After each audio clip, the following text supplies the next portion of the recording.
Locally, mayroon po ba tayong specific scholarship programs para sa mga PWD? Ang alam ko as of the moment po is because of our laws nga na naging free po yung elementary and high school from the DepEd, and then sa CHED po na yung sa tertiary natin naging scholar na rin yung mga ano. So technically, parang yun po yung nagiging parang compliance natin for the persons with disability na mag-qualify din sila doon sa programs na yun.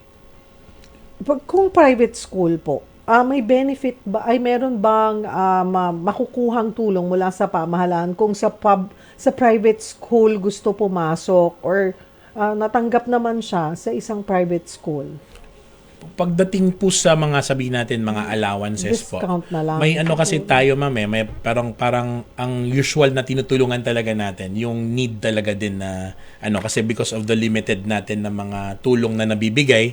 So technically, more or less yung sa public po talaga mas natutukan natin.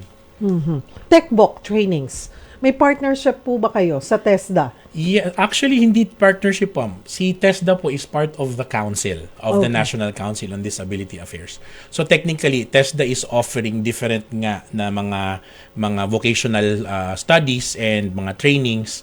So long as hindi po nahihirapan yung persons with disability with the kind of training na ano, kahit anong training yun pwede niyang pasukin. Kahit anong kurso pwede niyong kunin.